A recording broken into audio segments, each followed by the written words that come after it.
Сәлем достар, баршаларыңызға бүгін біз сіздермен қаттама дайындайтын боламыз. Егер де шелпектің орнына дайындайтын болсаңыз, үстеліңізден бірден желініп кетеді. Қытырлақ, әдемі болып шығады.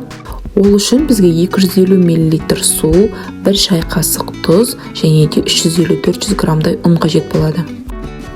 Біртіндеп ұнды сала отырып, қамырды орташа жұмсақтықта илейміз.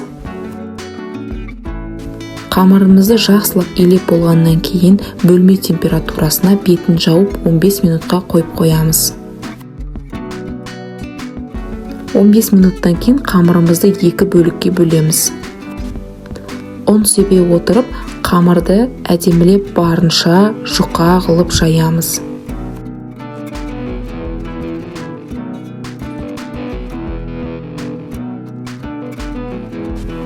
Қамырдың арасына сары майды ерітіп немесе маргаринді жағуға болады. Ал мен осындай топленое масло қолданамын.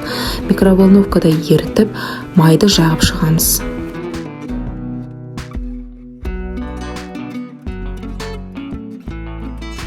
Видеода көрсетілгендей қамырды орап, холодильникке 15-20 минутқа қойып қою қажет.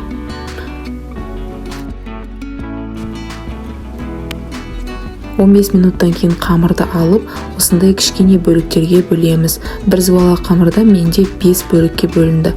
Қамырды қатты қалың қылмаңыз, себебі арасы піспей қалуы мүмкін. Осылай домалақ қылып жайып, қызып тұрған табада әр жағын 2-3 минуттан қызыл қылып пісіріп аламыз. Осы 250 мл суға иленген қамырдан менде 9 дана қаттама шықты. Әр жұмада Құран оқытуға осындай қаттамаларды істеп берсеңіз, балаларыңыз да, күйеуіңіз де сізге риза болып, қаттаманы сүйсініп жейтін болады. Қаттама жасаудың негізгі артықшылықтары өте тез дайын болады, дәмі тіл үйреді және де ақ майды үнемдейсіз.